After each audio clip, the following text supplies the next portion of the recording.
Alright, anime Crossverse battles part 2. Let's get it. Alright, so we've got Zoro versus Denji. I'm giving this one to Zoro, even though I'm not entirely sure which arc this part is from. Especially for Denji, I don't know if this is before the death of Makima or before the death of the Gun Devil, but based on feats we've seen alone, before he turns into a giant monster or whatnot, Zoro just has it over him overall.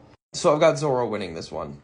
Next, Madara versus Eren and the Founding Titan, and the rest of the rumbling, pretty simplistic, kind of just speaks for itself. Madara wipes. Now this one's very contentious. I know a lot of people are going to argue this one. Personally, I'm going Naruto on this one. I'm not sure exactly which version of Ichigo this is. I know it's the one in Bankai, but I'm not sure if this is Thousand Year Blood War arc, if this is Bound arc.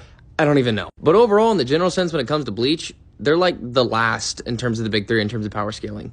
Like, I don't know how else to put it. I'm not saying Naruto wins this easily, but like, he's winning this overall. Adult Hitsugaya versus Do Flamingo. This one is very, very, very contentious. And personally, I'm going to say Hitsugaya on this one. The only reason I say that is because I'm not sure which arc of Do Flamingo this is. If this was in, I forget the arc name, but the one where Luffy goes Gear 4, that's a different story, but I don't think that's the case. I'm assuming this is like Marine 4 Do Flamingo. Maybe. But if we're talking that one, like anything higher than that, whenever he shows up and he's like the main centerpiece of that arc, then I'd go Do Flamingo. But again, like I said, this one's very contentious, so I could be wrong. There's a lot of arguments that could argue either way. Next, we've got Hollified Ichigo versus Makima. I think y'all overhype Makima way too much, in my opinion.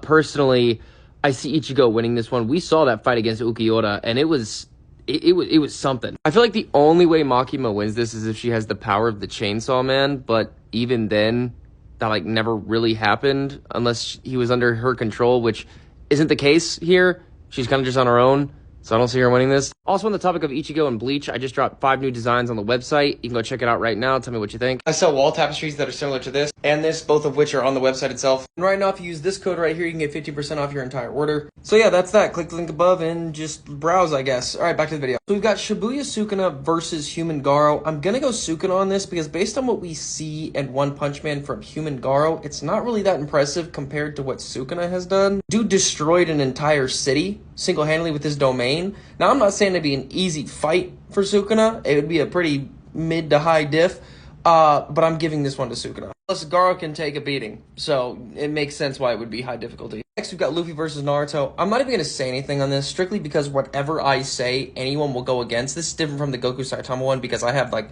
evidence to prove why that argument is so stupid. But this one, there's nothing you can really say. Everyone's going to be at each other's throats, however you say it. You could argue Luffy's Toon Force wins. You could argue the feats that Naruto has would win. And I don't know. It's just, it's a whole bunch of everything, and no one can agree to anything. Next, we got Gojo versus Ukiura. I'm giving this one to Ukiura, like mid-diff. I think everyone overhypes Gojo's Infinity. If you're massively faster than light, you can bypass that. That's why the whole Gojo versus Goku argument is also stupid. Goku just one-shots. Like, it's really that simple. But that's beside the point. In terms of Ukiura and Gojo, Ukiura, based on feats we've seen alone within this arc in Hueco Mundo, I see him beating Gojo. Just because his Infinity there doesn't make him overall, like, scale to universal or, like, multiversal. That's not how that works. As long as you're capable of cutting through space to a certain extent, you're fine. That's what Sukuna did, and Gojo's dead because of it. Ukiura fought against a hollified version of Ichigo who is infinitely stronger. So I'm giving this one to Ukiura. Not easily,